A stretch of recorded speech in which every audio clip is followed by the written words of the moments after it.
El título ya lo indica, mi trabajo, mi labor de divulgación se centran en el mundo de la energía y mi conferencia va a intentar mostrar los aspectos de interrelación entre el cambio climático, un gran problema que tenemos, el de la energía, otro gran problema que tenemos. Son problemas que podríamos considerar trenzados. Y hay quien también añadiría otra E, la de la economía, para que sea ya una trenza verdadera de tres.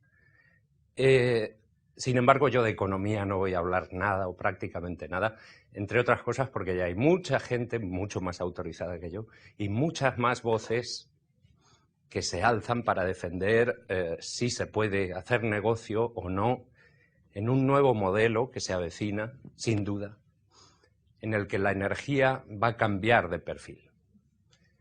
Y el medio ambiente también, ojalá poco. Aquí tenemos la conferencia y lo primero es poner en contexto. Poner en contexto el tema del que vamos a hablar. Aquí tenemos este maravilloso mundo, una geosfera a la que le creció ya hace mucho tiempo una hermosa biosfera, un día universalmente, digamos, mundo universalmente diurno, ¿no? A esa biosfera le ha salido lo que podríamos considerar una tecnosfera. En el mundo de noche, el aspecto de nuestro planeta azul cambia a lo que podríamos considerar que es un planeta árbol de Navidad, casi, ya que estamos en temporada. Esta especie favorita, nuestra especie favorita, que se llama a sí misma inteligente, se distingue del mundo de los otros animales en muchas cosas, se supone. Desde mi punto de vista, no tanto en el uso de herramientas ni lenguaje, sino sobre todo, y ahí sí que no hay discusión alguna, en el uso de energía. Usamos como ninguna otra especie energía para mantener una especie de superorganismo, podríamos llamar, que gasta cantidades ingentes de energía. Es algo parecido a lo que pasa en el mundo biológico. Cualquier sistema podríamos llamarlo vivo, entre comillas, literal o virtualmente, necesita energía para mantenerse estructurado. Sin energía las cosas decaen, no hay vida, no hay sociedad. De la misma manera que un sistema vivo, un sistema biológico como una célula, o esta mitocondria celular que tenemos aquí, usa energía para mantener un metabolismo con una serie de funciones que están aquí listadas, nuestra sociedad, que podría considerarse ese tremendo superorganismo, usa energía para funciones que en realidad tienen bastante paralelismo. Comunicación, defensa. Esta energía de lo biológico se conoce como energía somática y, por contra, a la energía necesaria para mantener esa sociedad viva, estructurada, en orden, la conocemos como energía exosomática. Es la energía que produce esta luz, pero también la del avión que me ha traído aquí, también la que se usó para fabricar esta moqueta, toda. ¿Y cómo se comparan? Esa es una buena pregunta. Aquí tenemos una gráfica muy ilustrativa en este sentido. Vemos cómo evoluciona el gasto social de energía en función del tipo de sociedad en el que se vive. En una sociedad primitiva, donde no hay funciones sociales, pues el gasto energético vienen a ser 2.000 kilocalorías por persona y día. Bueno, suena aproximadamente correcto, ¿verdad? Si lo ponen a uno en dieta es 1.500 o 1.000 kilocalorías al día. A medida que la sociedad se va haciendo más y más compleja, vemos que el gasto energético aumenta. Hay un gran salto aquí, en la revolución industrial. Cuando un tal James Watt reinventa una máquina que había inventado un tal Newcomen, que a su vez se había basado en otros antes, hay un salto cualitativo muy importante. Y un nuevo salto cuando pasamos a las sociedades industriales modernas. Pero también hay otro mensaje aquí, y es que hay sociedades industriales modernas y sociedades industriales modernas. El modelo americano de consumo da pie a un gasto energético que viene a ser sustancialmente mayor que el de otras sociedades, digamos, ricas, prósperas, modernas, democráticas. De manera que si pegamos el salto, de lo biológico, puramente biológico, a nuestra sociedad actual, vemos que para mantener nuestra sociedad viva gastamos 100 veces más. 100, 2 órdenes de magnitud, son necesarios por persona y día, está normalizado, para mantener esta sociedad estructurada, que nuestro cuerpo serrano. Esa energía que viene a ser, bueno, esto es potencia, digamos a finales del siglo pasado, alguien estimó, menudos números, ¿no? ¿Cuánta energía gasta el mundo? 12 teravatios. ¡Buah! Mucho, muchísimos vatios. ¿Y de dónde procede esa energía? Pues aquí se ve, perdón por el inglés, pero es que ya en ciencia todo está en inglés, que si sumamos petróleo, carbón y gas natural, los 3 primeros, tenemos un 85%. El 85% de la energía que nos mantiene la sociedad viva y estructurada procede de combustibles fósiles. Eso es uno de los datos claves que tenemos que tener en cuenta. A su vez, los expertos nos dicen que allá para mitad de este siglo el consumo de energía se habrá más que doblado, más del doble de esos 12 teravatios. Bien, es una situación, digamos, interesante, pero a mí me gusta dar idea de por qué pasan las cosas o qué significa eso, más del doble. ¿Cómo pueden los expertos estar tan seguros? O sea, todo el mundo lo sabe. ¿No podemos curvar el gasto energético, gastar algo menos gracias quizá al ahorro energético? Pues, en definitiva, aunque es absolutamente injusto resumir una respuesta en una sola palabra, en este caso, y siendo un poco simplificador, voy a resumir la respuesta en una palabra. ¿Por qué todos los analistas están de acuerdo en que nuestro mundo global va a seguir gastando más y más energía? En una palabra, China. Y si quieren 2 palabras, pues serían China y la India. El consumo global va a seguir subiendo. Y no es justo que le digamos a los chinos que no consuman porque per cápita gastan menos que nosotros. ¿Y por qué hacemos esto? ¿Por qué gastamos tanto? Hombre, pues porque se vive mejor. El gasto energético supone calidad de vida y esta gráfica lo resume perfectamente.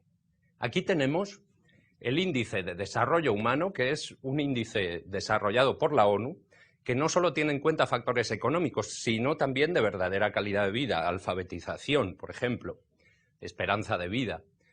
Ese índice es mayor cuanta más electricidad se consume. Aquí tenemos el consumo de electricidad por habitante y año. ¿Vale? Pero no por gastar el doble de energía se vive el doble mejor. Es decir, esta gráfica no es una línea recta. Claro que los países del tercer mundo están aquí y los ricos allá, pero está marcadamente curvada. Es decir, no hace falta gastar tremendas cantidades de energía para vivir bien. ¿Ya han encontrado España? Spain. Por una vez parece que estemos en el sitio adecuado de la gráfica. Dices, hombre, bueno, ya era hora. Siempre somos los malos de la película. No, estamos ahí bastante bien. Bastante bien. Pero, por desgracia, no deberíamos ser muy autoindulgentes, porque la razón por la que Spain está ahí tiene más que ver con que nos hemos incorporado mal y tarde a la sociedad de bienestar de los países desarrollados, mucho más que con el hecho de que seamos eficientes y ahorradores energéticamente, créanme. ¿De dónde sale toda esa energía? Parece una pregunta redundante porque acabo de decir 85% de combustibles fósiles, pero la pregunta aquí viene en el fondo, ¿de dónde sale? Pues del sol. Toda la energía que nos mantiene sale del sol, y no porque usemos mucha energía solar ni paneles fotovoltaicos, que son marginalmente visibles en nuestra sociedad, sino porque, en definitiva, ¿qué es el carbón, sino sol en conserva? El carbón son restos vegetales parcialmente descompuestos de unos helechos gigantescos que vivieron en el Carbonífero, de ahí el nombre, pues nada menos que hace 300 millones de años. El Sol tuvo a bien brillar durante 65 millonazos de años, 65 millones de años, para producir materia vegetal que después de descomponerse pudiera dar un combustible que los chicos de Watt en adelante pudieran usar para su propio beneficio. El carbón es sol en conserva y lo mismo se puede decir del petróleo. En este caso no son restos vegetales, son microorganismos marinos, pero da igual. En definitiva, sol en conserva arcaico, sol arcaico en conserva. Estamos viviendo a costa del mundo de hace millones de años. El gas natural junto con el petróleo y la biomasa la he pintado en verde porque es lo mismo, pero estamos quemando o usando materia vegetal que hace poco que creció y por tanto fijó CO2 hace poco y por tanto la consideramos renovable. Es un ciclo sostenible. ¿Qué más fuentes de energía tenemos? Bueno, hidroeléctrica y eólica son el resultado de un vigoroso clima cuyo motor es el sol. De manera que las únicas fuentes de energía que no son de origen, digamos, solar, serían estas, la nuclear, la geotérmica y las mareas en menor medida. Así que llevamos un siglo, que es esa 10.000ª parte de millón de años, quemando nuestro capital de combustibles fósiles. Y ahí la palabra capital está subrayada, no es una renta. Los combustibles fósiles no son una renta, o si son una renta los plazos son tremendamente largos. Es el capital de combustibles fósiles el que hay y no tenemos más. Estamos gastando nuestro capital. Obviamente que esta pregunta es retórica, ya me imagino que ustedes se imaginan que a la pregunta ¿es sostenible esta situación? Yo voy a responder con un rotundo no. Por supuesto que no es sostenible. Pero no se trata aquí de dogmatismo, no se trata de una posición dogmática, se trata de recoger la opinión de los expertos, de los científicos y ver por qué no es sostenible la situación de nuestro consumo masivo de combustibles fósiles. Hay muchas razones, voy a analizar por parte. La primera, o la que más me gusta a mí, es esta. Porque, bueno, como aquel anuncio antiguo, el quemar se va a acabar. Eso no cabe duda, es decir, en el futuro nuestra sociedad no vivirá de quemar petróleo. Y lo sabemos porque es un recurso limitado. Esto es una gráfica que yo leí en la prestigiosa revista Science en 1998 y que fue el punto de partida para mi trabajo de divulgación. Cuando yo leí este artículo pensé, esto lo tengo que contar a la gente. Y era una gráfica que, por una parte, resumía el trabajo de un geólogo americano, King Hubbert. Este hombre de aquí había trabajado para multinacionales estadounidenses durante años y se preguntó, una pregunta muy lógica, ¿cuánto petróleo queda en el subsuelo norteamericano y hasta cuándo tendremos? ¿Hasta cuándo tendremos? ¿Qué quiere decir? ¿Cuándo se agotará? Bueno, o cuándo llegaremos al punto de producción máxima. Él desde el principio supo ver que el punto crítico es este máximo. Hizo su modelito muy sencillo y predijo que el petróleo norteamericano, excluyendo Alaska, por cierto, tocaría techo allá para 1970. Esta predicción la hizo en los años 50, cuando los americanos lo último que querían oír era ese tipo de preguntas. Lo que estaban buscando era un coche más grande que el del vecino de al lado. Tiempos de desarrollismo. Esa predicción pasó totalmente desapercibida en la sociedad y luego, sin embargo, la historia le dio la razón. La predicción es la línea fina y los datos históricos tocaron techo exactamente cuando él dijo y el petróleo norteamericano no ha hecho más que decrecer. Que es la razón por la que los norteamericanos se van a buscarlo a otros sitios, por las buenas o por las malas. Después, muchos años después, una serie de seguidores de este hombre, Campbell y Lagerrer, entre otros, se hicieron la misma pregunta acerca del petróleo mundial. Bueno, y a nivel mundial, ¿cuánto petróleo hay? ¿Cuándo tocaremos techo? Y esta es su predicción. No importa cuándo se agotará. Cuando alguien les diga, esto del petróleo, queda petróleo para hasta final de siglo. Eso es cierto, pero es una falacia. Cuando le digan esto, ya, pueden estar ante un ignorante o ante un demagogo, que no sé qué es peor. El punto clave es este pico, el punto de producción máxima. Según el modelo de Hubbert, todo recurso limitado sigue este tipo de gráfica, con cierto ruido, el que sea necesario, pero una gráfica de tipo gaussiana, no estadística, pero de tipo campana de Gauss, simétrica. Y basándose en este súper simple modelo, que puede tener sus más y sus menos, hay que reconocerlo, esta gente viene a decir que el punto de producción máxima es, bueno, pues como ya. La verdad es que con los precios del petróleo que hay, uno se pregunta, yo no sé responder, ¿Por qué? Pues porque para estimar verdaderamente bien ese punto haría falta saber cuánto petróleo hay en el mundo, cuánto hay en total, cuánto es el área de la gaussiana. Eso no lo sabemos, entre otras cosas porque habría que ir a nuestro primo Saúd y decirle, primo Saúd, ¿tú cuánto petróleo crees que te queda debajo de tu estratégico subsuelo? Y no creo que nos lo dijera, ni las multinacionales tampoco. Así que es una gran incógnita y eso ha dado pie a que a esta gente se les llame los pesimistas, porque dicen que el punto de producción máxima está allá. Luego están los optimistas.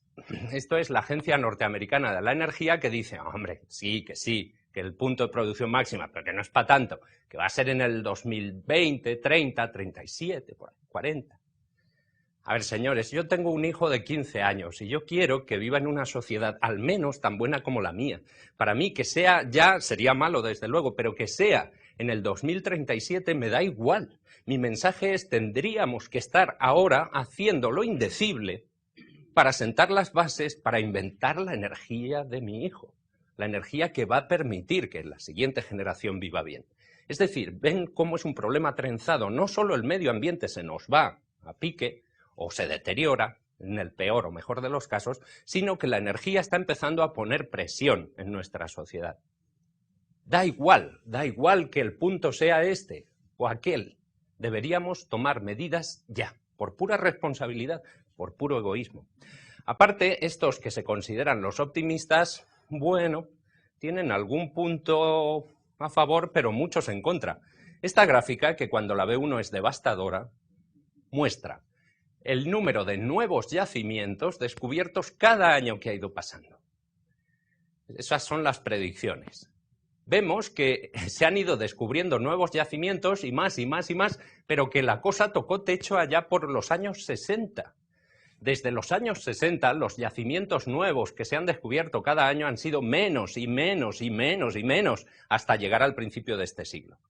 Que haya algo de ruido aquí y que se descubra uno, pues bueno, puede ser que haya ruido y para arriba y para abajo, pero el petróleo barato tiene los días contados. Me dirán, pero si ya no está barato. Está barato, está tan barato como para malgastarlo como siempre hemos hecho. ¿Y las predicciones? ¿Qué me dicen de las predicciones? Estos son otros expertos. Yo por eso ya no digo que soy un experto en energía. Yo no quiero ni ser experto en energía ni nada. Yo comparto con ustedes lo que leo, lo que pienso, lo que digiero. Voy a compartir esto, las predicciones del precio del petróleo que hace la misma agencia de antes, los optimistas. Ya se va a ver que son optimistas, porque cada año sacan un International Energy Outlook anual en el que predicen el precio del petróleo. Este es el del 2004, que curiosamente era un año en el que la guerra de Irak ya estaba en marcha. Predijeron que después de esta histórica subida, oscilaciones, pues aquí subiría un poco, bajaría y se estabilizaría en torno a $25 el barril. Ay, señor, qué risa. Pasó un año e hicieron otra predicción. Dijeron, hombre, sí, no, a 25 pues va a ser que no. No, pues sí, subirá un poco más hasta 40 y luego bajará, se estabilizará en torno a 35. Eso en el 2005. Yo esta conferencia la he ido dando ya hace años. Y recuerdo decir, estoy deseando ver la predicción del 2006. Pues la del 2006 viene a ser lo mismo. Sí, no, claro. No, sí, subirá hasta 50, luego bajará y se volverá a estabilizar. Por favor, es que no aprenden nada los expertos. O sea, ¿en qué se basan para hacer esto? Y a última hora he pescado la IEO del 2007. Ah, no, la del 2006 por primera vez daban una horquilla de precio alto y precio bajo, menos mal. Pero lo que predecían era esto, que es lo que les he puesto aquí, ¿vale? La del 2007, bueno, más de lo mismo, o sea, parece que esto no tiene remedio. ¿Saben a qué precio está el petróleo? El petróleo se salió ya hace rato de esta escala, esto es $70 el barril, está a 90 ahora. Así que estas predicciones hay que tomárselas con mucha cautela, incluso las que yo haga. Mi punto no es predecir lo que va a pasar, yo no tengo una bola de cristal como Rappel. Rappel puede decirles certidumbres falsas, y yo tengo malas noticias, tengo incertidumbres verdaderas. El caso es que en lugar de predicciones digo lo que es de sentido común. Ahora toca planificar el futuro, ahora toca trabajar en ello. Y yo el primero, claro, que por eso trabajo en estos temas y no por otros. Aquí también hicieron lo de la horquilla. Esta gráfica ha sido el perfil, el secreto, la clave de nuestro éxito económico. Un siglo de petróleo barato. Siempre ha sido más barato sacar petróleo debajo de las piedras que aprender a usar la energía solar, por ejemplo. Siempre ha estado barato. Ya ha dejado de estar barato. En términos relativos, en dólares, digamos, relativos, y ya muy pronto en términos absolutos. Esa es la primera razón por la que la situación no es sostenible. No lo va a ser. Vamos a cambiar, queramos o no. Pero además hay otras razones que tienen que ver con el medio ambiente. Y como esto ya se ha hablado más, la gente conoce mejor el tema del medio ambiente, la problemática, pues yo voy a entrar mínimamente, nada, un par de imágenes. El aumento del CO2 estacional en el observatorio de Mauna Loa, una gráfica clásica que me disculpo porque es bastante antigua, pero en fin, ya saben ustedes que esto sigue y sigue porque ahora Al Gore lo dice y por lo menos la gente se entera. Los científicos llevamos diciendo eso, pero mucho antes de Al Gore. Y me hace gracia, algún colega me dijo al ver mi libro, ¿qué, que te has subido al carro de Al Gore? Y digo, yo no me he subido a ningún carro, llevamos diciendo esto cantidad de tiempo. Sin embargo, tengo que decir, si una figura con un perfil tan notorio como Gore viene y lo dice, yo lo aplaudo. Lo aplaudo porque necesitamos voces, y voces muy potentes. Así que me parece estupendo que Al Gore se haya subido al carro del medio ambiente. Y esta pues es una de las clásicas también, aquella que se va con la grúa hasta correlación entre CO2 y temperatura. Es decir, el medio ambiente es otro de los factores por los que la situación de consumo de combustibles fósiles no es sostenible. Pero además me gusta enfatizar otras razones que normalmente la gente no suele percibir. Y son, por ejemplo, pues la cantidad de cosas que podemos hacer en lugar de quemar el petróleo. Podemos hacer polímeros y plásticos, pigmentos, pinturas, productos farmacéuticos, pavimentos, pistas de tenis. Y esta es solo la lista de las que empiezan por P. Todo el abecedario tenemos a nuestra disposición para fabricar productos útiles con el petróleo. Es una materia prima excepcional, muy buena. De manera que yo suelo decir que quemar nuestro capital de petróleo es como quemar los muebles de la casa. La casa de nuestros hijos, de hecho, la que le queremos dejar en herencia. Y, por supuesto, está el tema de la contaminación. Muchas contaminaciones, la ambiental, bien conocida, la acústica, oye, a mí me molesta especialmente, pero también lo que yo llamo contaminación social, porque para mí las guerras del petróleo, que es como yo creo que se conocerán a la guerra aquella de Kuwait, ¿era? Ah, sí, Kuwait, 91. Y la de Irak, son las guerras, o serán las guerras del petróleo, pues para mí no son más que contaminación social derivada de nuestra avidez occidental, digamos, por los combustibles fósiles y el petróleo muy en particular. ¿Es posible otro modelo energético? La respuesta es que sí, categóricamente sí. Pero claro, esto ya se lo imaginaban y lo duro es demostrarlo. Yo no puedo demostrar nada, pero sí puedo mostrar por qué creo que sí es posible otro modelo energético. Y la mejor forma de mostrar es con perspectiva histórica. Cuando uno hace un análisis histórico, ve que otros cambios han tenido lugar a lo largo de la historia.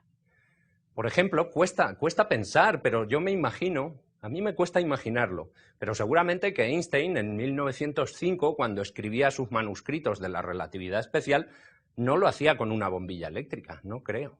Lo haría con un quinqué si era de noche.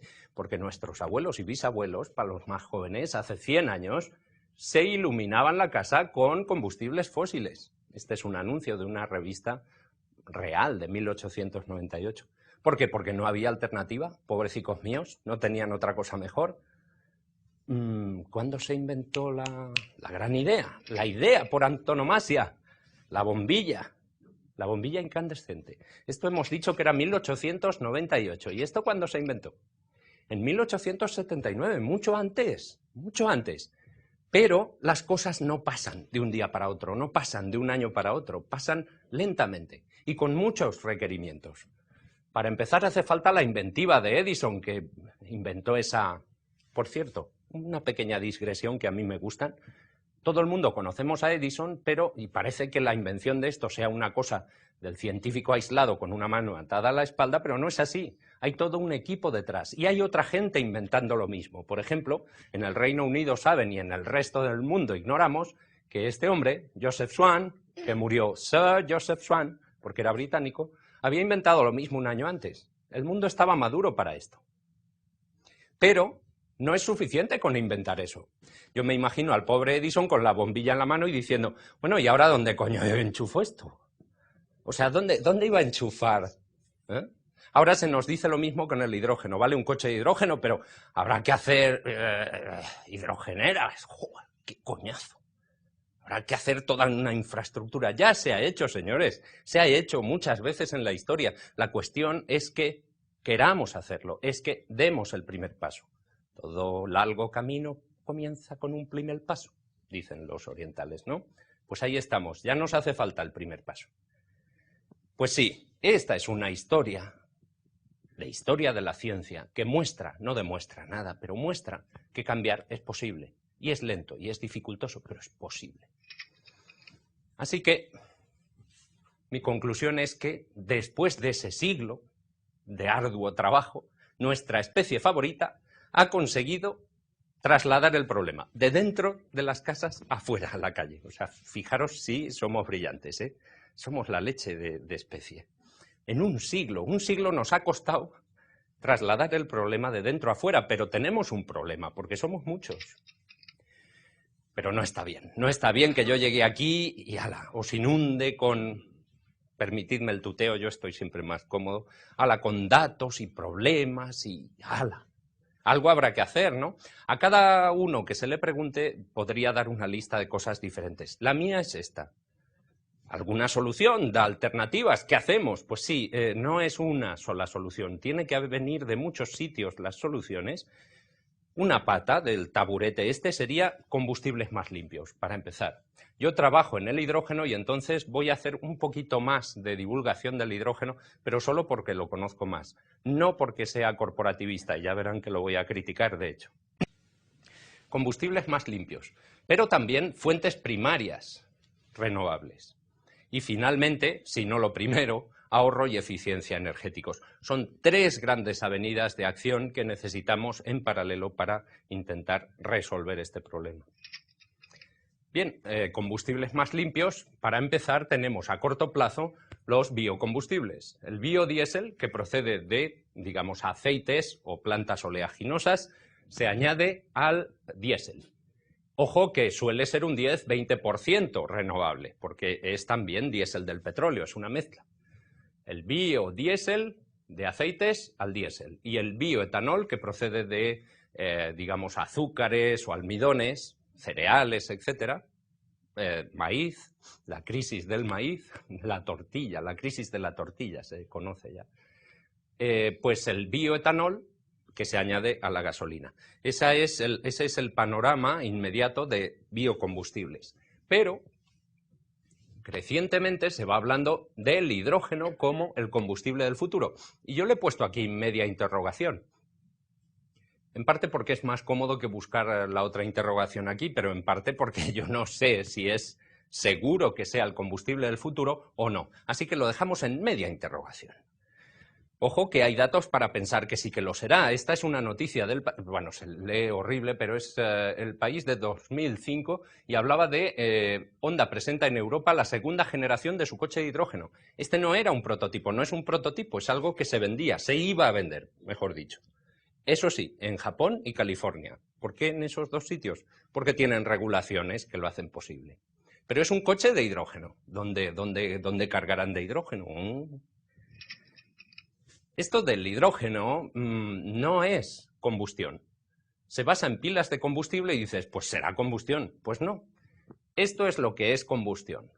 Para producir energía eléctrica en una central térmica, se toma la energía química del combustible, digamos carbono, petróleo o gas natural mejor, se quema y a través de energía térmica que se convierte en mecánica, luego por inducción en eléctrica. En un motor de coche, la cosa empieza en la gasolina o el diésel y acaba aquí, en energía mecánica. En ambos casos, el proceso es térmico y esos procesos térmicos están intrínsecamente limitados, son poco eficientes, son alrededor de un 20, 25, 20, 15, 20% de eficiencia. De todo lo que podría dar la gasolina, le sacamos solo un 20%. Y no es porque no sepamos hacerlo mejor, es intrínsecamente limitado. El proceso no se puede extraer más que eso. Las pilas de combustible son un atajo. No son motores, no son un pájaro, no son un avión, ni Superman. Son un reactor electroquímico. Y ese reactor convierte directamente la energía química en eléctrica. Directamente. A través de la maravilla de la electroquímica. En lugar de gasolina o diésel usamos hidrógeno o metanol. Hay diversos combustibles. El más paradigmático, el ejemplo número 1 es el hidrógeno, que cuando se combina sin quemarse con el oxígeno produce agua y energía. Parece un proceso limpio. En definitiva, ese atajo nos permite entre el doble y el triple de eficiencia frente a procesos convencionales. Es decir, el hidrógeno es una gran promesa, la gran esperanza blanca, por una parte, porque es limpio, me dicen, luego veremos a ver, y por otra, porque es un proceso mucho más eficiente. Pero claro, un proceso muy caro, ¿no? Efectivamente. ¿Y esto cuándo se inventó? Pues nada menos que en 1839. Este circunspecto señor, que además era abogado, era un científico aficionado, descubrió que hidrógeno y oxígeno en una celda electroquímica producían electricidad. Pero hace un montón de tiempo. ¿Cómo es que esto no es negocio? ¿Quién dice que no es negocio? Que sí, hombre, que sí. Tiene su nicho ecológico. El hidrógeno es negocio. Hay compañías, qué casualidad que son norteamericanas, que hacen negocio vendiendo pilas de combustible a la NASA. Las pilas de combustible son comerciales, para según qué. Por ejemplo, en el transbordador espacial hay, en la Estación Espacial Internacional hay. Claro, pero es porque es en el espacio. Claro, pues sí, es porque es en el espacio. ¿Por qué? ¿Por qué en el espacio las pilas de hidrógeno? Yo suelo decir, remedando otra vieja película, porque en el espacio nadie puede oír tus gritos. ¿Y qué quiero decir con esto? Pues quiero decir que si uno pusiera en el espacio lo que usamos en la Tierra... A ver, yo tengo un sitio de estos de artesanía popular, en el mercadillo, y tengo una bombilla. No tengo enchufe. ¿Cómo alimento la bombilla? Hay una cosa que hace y es un generador que gasta combustibles fósiles y me sirve de metáfora perfecta para entender que ese es el proceso que usamos también con esta electricidad. Pero ahí está todo junto. El ruido, la peste y la electricidad. Pues si metes un propopó de estos, básicamente que asfixias a los astronautas. Tampoco cabe la energía nuclear aquí. Aquí, de repente, en un sistema cerrado como la Estación Espacial Internacional, a nadie se le ocurre poner algo que no sea cíclico, reciclable, sostenible, todo cerrado porque nada entra ni sale de ahí. Sol, panel solar, electricidad. Si la usas bien, si no, con este electrolizador haces hidrógeno y oxígeno que te permiten guardarla, almacenarla. Cuando la necesitas, pila de combustible, bingo, electricidad. Todo cerradito y se produce agua, por cierto. Nada entra, nada sale. Bueno, ya va siendo hora, yo creo que ya nos estamos empezando a dar cuenta de que la Tierra también es un sistema cerrado, nada entra, nada sale, hay lo que hay. Y hasta ahora no era problema. Pero claro, somos tantos y nos gusta tanto reproducirnos, que no me digáis que no, nos gusta tanto reproducirnos que ya vamos por 6.500 milloncejos y estamos empezando a ser un peso relativo, notable, en el ecosistema global de la Tierra. Pero sí, es un sistema cerrado y vamos a tener que empezar a plantearnos si no debemos hacer sistemas energéticos sostenibles, cíclicos, nada entra, nada sale, todo se recicla. A mí me gusta enfatizar en este punto que Grove no trabajaba para resolver ni problemas del tráfico que tenemos ahora, ni llevar a la gente al espacio. Trabajaba por el puro placer del conocimiento. Y es gracias a eso, a gente que trabaja en cosas que en principio no sirven para nada. Cosas que no sirven para nada porque él no busca utilidad. Es gracias a esa gente a la que después tenemos que agradecer los inventos y las aplicaciones. Es muy normal. Y no es que no hubiera problemas de tráfico en aquella época. Aquí tenemos un problema de tráfico. De mucho antes, 1710. Esta es otra digresión. Me gusta hacer digresiones, es que se aprende mucho. Tienen que ser controladas. Luego tienes que bajar de la rama otra vez al tronco, pues si no es un desastre. Pero sirve. Yo con esta, cuando doy conferencias en institutos y tal, animo a los chavales, bueno, en realidad a todo el mundo le viene bien, ¿no?, a visitar los museos. Esta maravilla de obra, a mí el tema me fascina. O sea, ahí tenemos un problema de tráfico. Los cocheros a punto de agredirse. Estos están mediando o azuzándolos. ¿Es eso un juez? ¿Hay cristales en las ventanas en 1710? Parece que haya, porque esto parece... Ya se había inventado el vidrio. Y en 1610, y en 1510, y en 1410, ¿cuándo se inventó el vidrio? Son como preguntas que te surgen. Y luego otras preguntas fundamentales, como ¿cómo demonios cabe la cofia en ese carruaje? En fin, de todo, todas las preguntas valen. Lo importante es hacerse preguntas. Es hacerse preguntas. Y los científicos, bueno, no se nos da muy mal. Lo que se nos da muy mal es contarle a la gente las preguntas que nos hemos hecho y lo que hemos averiguado y lo que hemos deducido. Bueno, según la teoría de tal, somos un desastre comunicativo completo. Yo llevo muchos años trabajando en corregirlo. Pues sí, había problemas de tráfico, había. Y de verdad, en la época de Grove, 1870, este es el Támesis, la catedral de St. Paul, y ya tenemos la revolución industrial en marcha y el tráfico aquí es un caos. Compiten la locomotora con los peatones, carruajes, vivos y muertos y ganado. O sea, el problema del tráfico ya existía, pero gracias a esa gente, pues a lo mejor podemos usar su descubrimiento, su invento, como base para resolver nuestros problemas de tráfico. Este es el Honda FCX 2005 de hidrógeno, que efectivamente aquí tiene mejor pinta que en el periódico ese. Y existe, pero además del transporte, las pilas de hidrógeno pueden ser también una pieza clave en un modelo energético y económico muy diferente. Me refiero a la generación de electricidad en sí misma. Hasta ahora, gracias a descubrimientos de pequeños genios desconocidos como Tesla, que se aliaron con grandes genios financieros muy conocidos como Westinghouse. Tesla, ¿alguien ha oído hablar de Tesla? No. Westinghouse, sí, la lavadora, bueno, y la turbina, y el espacio, y muchas otras cosas. Pues gracias a eso tenemos electricidad que se genera remotamente, muy lejos, y se trae en unos cables así a modo de hilos de tender la ropa, perdiendo solo un 7% de eficiencia, y tenemos la generación lejos y el consumo cerca. Es el modelo diferente del que planteó Edison, por cierto. Pero eso daría para otra conferencia entera y no me voy a meter. En lo que sí que me voy a meter es que hay otro posible modelo que se conoce como generación distribuida. Es decir, en lugar de una gran compañía generando electricidad allí y vendiéndola, hay pequeños núcleos, un hospital, un ayuntamiento, no sé qué, que generan su propia electricidad, digamos paneles solares, y usan la pila de combustible, digamos, para generar hidrógeno y gastar hidrógeno de forma reversible, como en la Estación Espacial Internacional.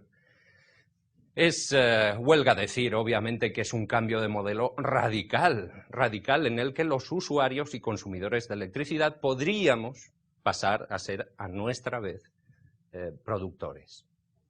Eso requiere grandes decisiones políticas. Además de esas dos grandes líneas de aplicación está la pequeña línea de aplicación.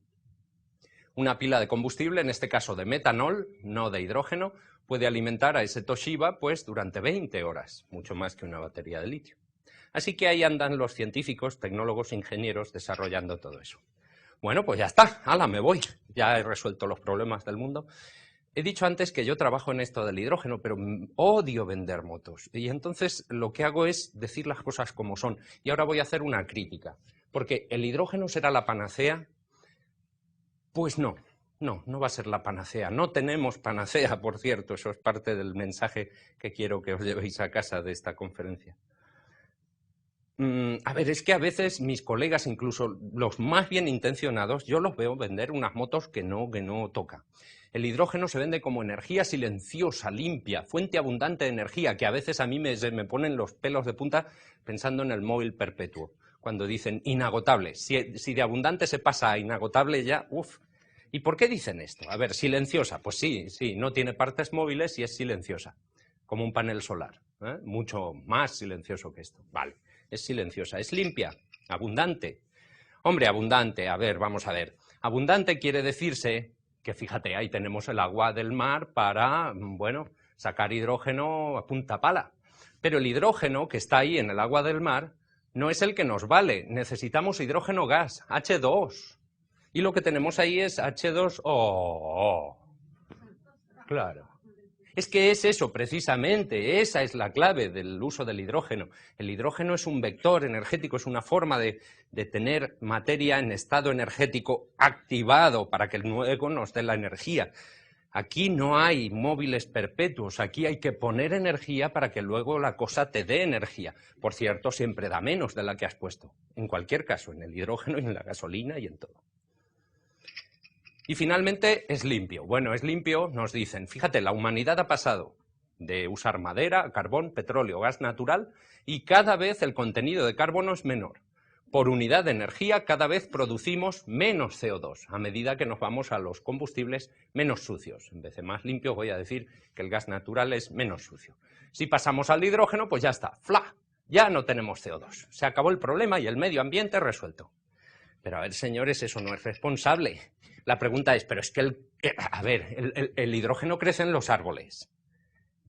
Pues no, a diferencia del oxígeno, que sí que crece en los árboles y nunca estaremos suficientemente agradecidos a la fotosíntesis por ello. No es necesario que el oxígeno crezca en los árboles, pero lo hace, hemos evolucionado así. El hidrógeno no, la otra mitad de la reacción, el hidrógeno no crece en los árboles. El hidrógeno no es una fuente primaria de energía, no lo sacamos de debajo de las piedras. Es lo que podríamos llamar un combustible secundario, un vector energético, una forma de almacenar energía. Y por tanto el hidrógeno será tan verde como lo sean las fuentes de energía primaria. Fuente de energía primaria, aquella que no ponemos energía para conseguirla. De momento, la práctica totalidad del hidrógeno generado en el mundo se hace así, mediante el reformado de gas natural, de metano. Es una reacción a alta temperatura que da hidrógeno, pero también CO2. Por tanto, de momento, el hidrógeno que podamos usar, que se usa para hidrogenar productos químicos, hacer margarinas, para hacer amoníaco, para muchas cosas, de momento pues tiene una etiqueta de CO2. Quiero ser crítico, pero también quiero reconocer que eso no lo invalida.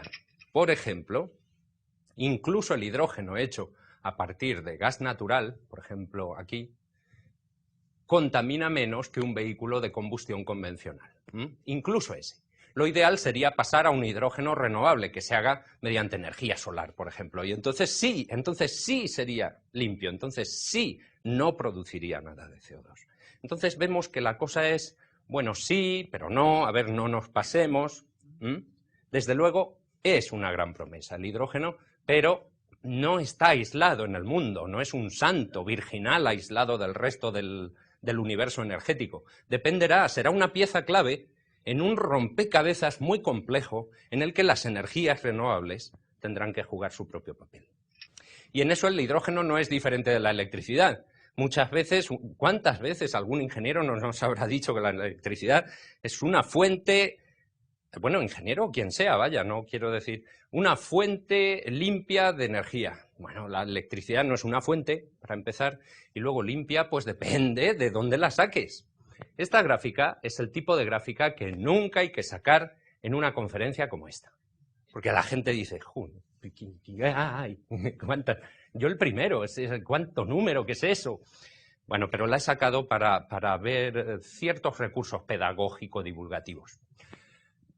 Concéntrense en la última línea que dice porcentaje. A nivel global, la electricidad que se produce en el mundo en el año 2000, el cambio de siglo, era procedente de fuentes, digamos, térmicas, es decir, quemando combustibles fósiles, un 66,6%.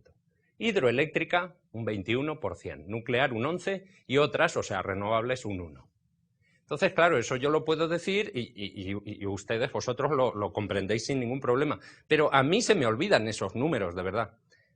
Pero yo cuando vi esto de 66,6, 2/3, hidroeléctrica, 20%, un quinto, 2/3, un quinto, por Dios, un amante de la birra como yo, ¿cómo se iba a dejar pasar esta oportunidad?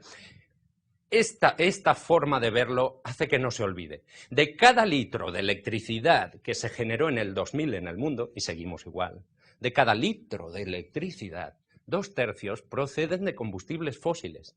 La electricidad no es tan limpia como puede parecer, de la misma manera que el hidrógeno no es tan limpio, a no ser que lo hagamos limpiamente. Por ejemplo, con renovables, que es un dedalito, eso es un dedalito, por cierto. Así que esto es lo primero, combustibles más limpios, pero yo creo que ya está clara la necesidad de que la cosa venga de fuentes primarias de energía renovables. Se buscan fuentes primarias de energía. Aquí el mensaje está también muy claro. No tenemos una alternativa al petróleo. Claro, por eso es por lo que los científicos venimos urgiendo a la necesidad imperiosa de buscarla, porque no existe la bala de plata. Esa famosa bala de plata que resuelve todos nuestros problemas no existe. Un ingenioso norteamericano dijo, bueno, no existe la bala de plata, pero podríamos decir que existe el perdigonazo de plata. Y tiene su cosa, porque en lugar de una única solución, nos quiere decir con eso de los perdigones, vamos a tener que echar mano de muchas pequeñas bolitas tipo perdigón para resolver el problema global. Entonces, en ese sentido, bueno, pues seguiremos usando fuentes convencionales, sin duda, pasando del petróleo al gas natural como combustible de transición. El metano, el gas natural, puede pasar de ser el, digamos, menos sucio de los combustibles sucios a pasar a ser el más sucio de los combustibles limpios, entre comillas, en pilas de combustible. La energía nuclear, que ahora se habla del renacimiento nuclear, la energía de fisión, la convencional nuclear, pues incluso como un mal menor, porque si el problema es tan grave, mejor hacemos usando lo que tenemos, porque la basura ya la vamos a tener. En mi opinión, yo no soy de la opinión, y esto es una opinión, de que la energía nuclear pueda representar la alternativa al petróleo. Se habla en esos términos y yo estoy convencido de que no. ¿De dónde tenemos que sacarla? Pues de estas, de fuentes renovables. Por ejemplo, energía solar. He puesto aquí fotovoltaica como un ejemplo, pero hay muchas energías solares, muchas. O energía de fusión, que también es nuclear, pero no contamina como la de fisión. Fijaros que todas tienen media interrogación. ¿Por qué? Porque no estamos preparados para que ninguna sea la solución. Ese es el mensaje negativo. Los críticos de la energía solar te dicen, pero hombre, pero si es que la energía solar no está madura, es muy poco eficiente. Cuando a mí me dicen eso, les digo siempre, muy poco eficiente, ¿cómo? ¿Cuánto de eficiente? Pues un 10, 15%. ¿Y me puedes decir cuánto es el 15% de gratis? El problema de la energía solar no es que sea poco eficiente, porque un motor de combustión es igual de poco eficiente. El problema es el precio. El problema es cuántos años me va a llevar a amortizar eso que he puesto en el tejado. Muchos años, porque el silicio solar ultra puro es muy caro. El problema es el precio, no la baja eficiencia. No sabemos extraerle al sol la energía de forma barata. Ese es nuestro reto. Ese es el reto en el que debería estar trabajando mucha más gente. Me centro en energías renovables y dentro de las renovables es un estudio de un colega americano, Nathan Lewis, la única que tiene un potencial práctico, digamos, verdaderamente al nivel de nuestros retos. Recordáis, al principio de la conferencia dije que en 1991 12 teravatios. A mitad de siglo, ¿cuánto eran? 28 teravatios, más del doble, 28. La única que se pasa con creces en potencial, insisto y subrayo lo de potencial porque no hay otra cosa, es la solar, en sus múltiples variaciones. Solar térmica, fotovoltaica, termoeléctrica, calientas fluidos y eso mueve una turbina y tal. Hay muchas variedades y ya son prácticas. ¿Son más caras que el petróleo? Sí, bueno, no durante mucho tiempo, desde luego. Esta es otra manera de ponerlo. Arriba el cubito negro es nuestro consumo anual de energía y vemos que el gas natural, el petróleo, el uranio también son fuentes limitadas, hay el que hay. Carbón hay más, pero contamina más y desde el punto de vista medioambiental es tremendamente negativo, y el potencial de la solar es muy por encima de las necesidades. Aquí está resumido. De manera que desde un punto de vista de un extraterrestre que se pasea por nuestro planeta y ve a ver cómo lo estamos haciendo, pues lo que es de sentido común es usar la energía solar, que al fin y al cabo es a la que le debemos nuestra vida y nuestra sociedad, como ha quedado demostrado antes, y aprender a usarla de forma eficiente y barata. Ese es nuestro reto principal.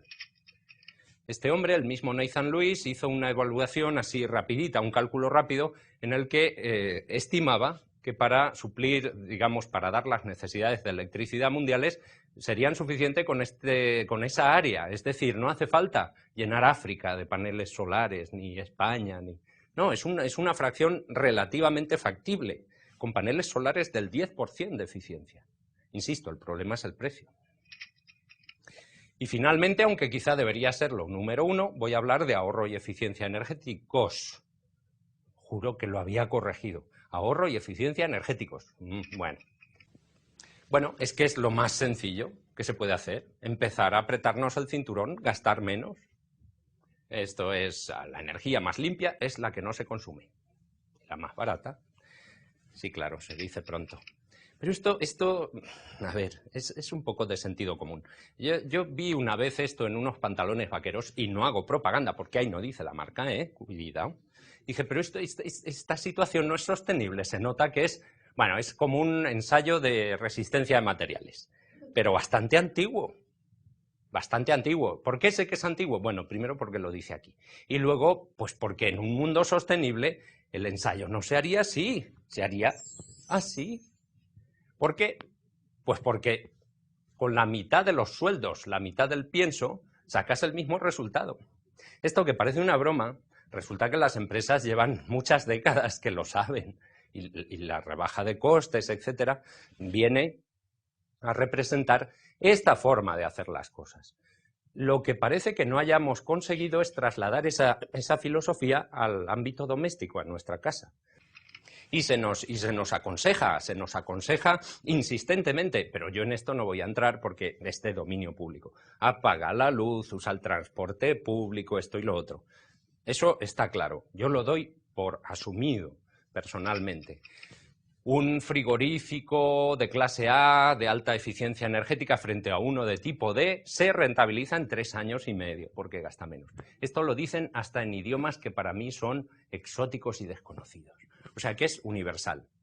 Pero en la cuestión de ahorro y eficiencia energética a mí me gusta analizar otros factores, otros, que no son tan evidentes. Lo de apagar la luz y todo esto, yo creo que es perfectamente evidente, pero el problema del ahorro energético en nuestra sociedad es tremendamente complejo. No es solo apagar la luz. ¿Por qué? Lo resumo en 3 niveles de acción. Tenemos el primer nivel, luces encendidas y coches familiares, o sea, tanques, para ir a por los niños. A ver, yo soy el primer ecologista pecador, A ver, contadme como ecologista pecador, de verdad, nadie, quien esté libre de pecado, que tire la primera piedra. Pero haciendo el análisis a nivel social, eso no tiene sentido. Pero es solo un nivel, es el nivel consumo. Apago la luz, ahorro. Vale. Luego tenemos otro nivel que lo he, digamos, titulado de los cubiertos desechables a los móviles a la moda. Esto ya no es consumo directo, tiene más que ver con la cultura, con la moda. Y es la razón, por ejemplo, cubiertos desechables. Es muy caro energéticamente tirar a la basura el tenedor, el cuchillo, el plato, el vaso, después de comer y después de cada cena. Y es lo que se hace en el modelo norteamericano. ¿Recordáis que se les salía la gráfica? Pues esa es una de las razones. El modelo consumista norteamericano da pie a grandes PIBs. Es decir, cuchara de plástico, PIB que sube. Transacción comercial, PIB que sube. Divorcio, PIB que sube. Terremoto, PIB que sube. Pero todas esas cosas requieren un gasto energético.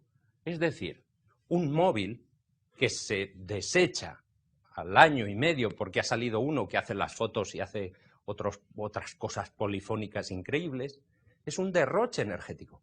El PIB mejora, pero el planeta sufre. Es así, esto es una realidad y yo creo que es de responsabilidad decirlo. Es otro nivel, pues todavía hay otro nivel, más cultural y menos de consumo, que es el que titulo Partidos de fútbol o el reinado de lo prescindible. A ver, no quiero decir que el fútbol sea prescindible. Yo tengo un primo, ojo que, perdón, este chiste, os lo juro, os lo aseguro, este chiste lo hice antes que lo del primo de Rajoy, me hizo muchísima gracia. Yo ya lo había inventado. Tengo un primo que es abogado y cuando yo le decía, pero hombre, el fútbol, gastamos tanta energía en el fútbol, tantos medios, capital humano, hay un partido amistoso en Göteborg, cada medio lleva, ¡buah!, al menos 2 o 3 personas en avión. Y él me decía, pero Pedro, el fútbol tiene un papel social. Y me convenció. Mi primo, José Francisco, me convenció de que el fútbol tiene un papel importante socialmente.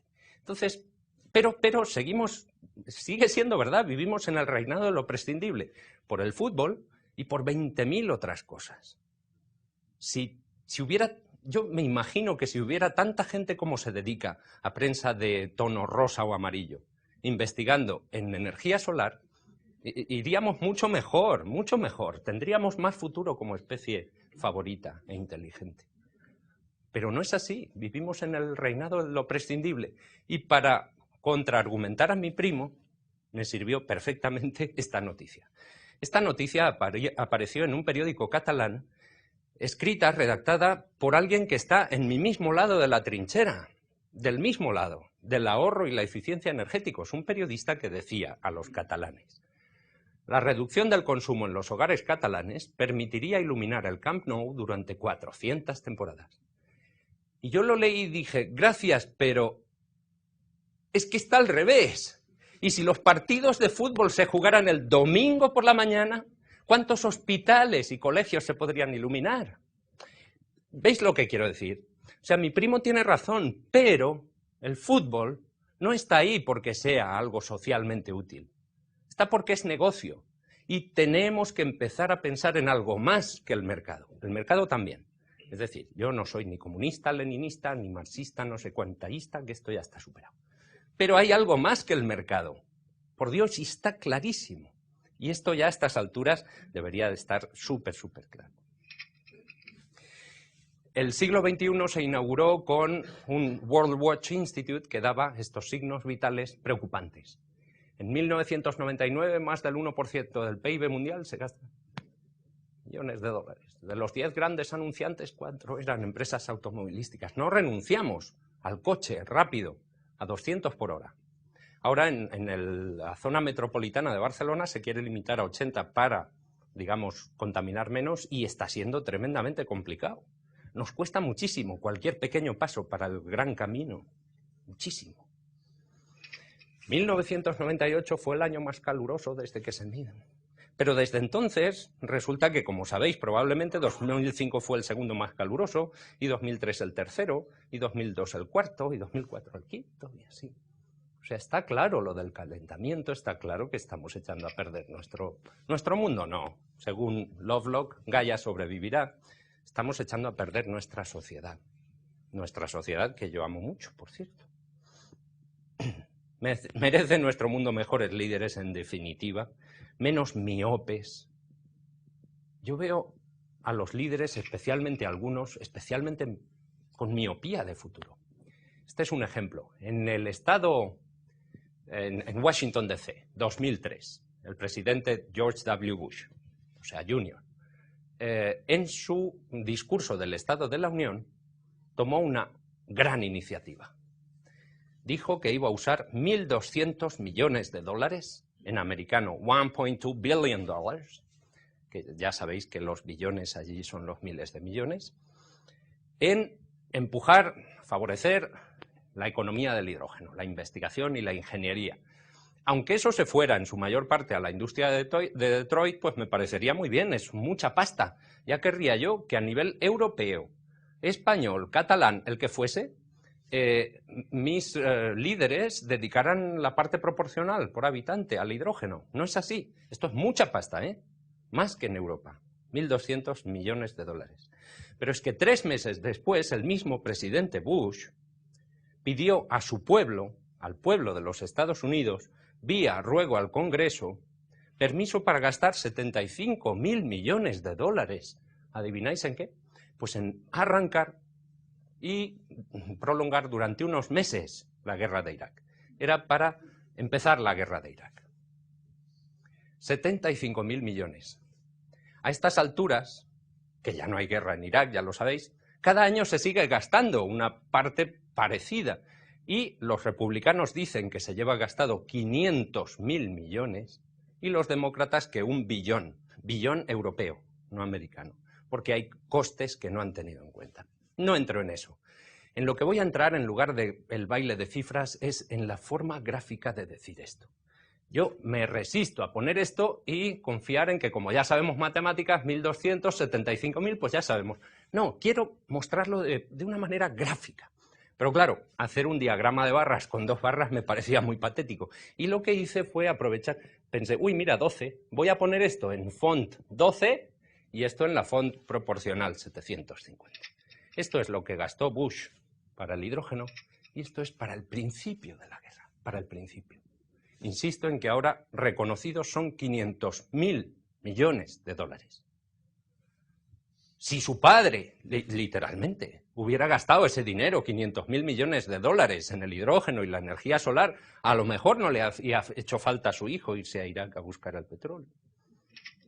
Así que este es el resumen de cómo mi admirado El Roto, filósofo del dibujo, ve el mundo, que se parece mucho a cómo yo creo que está.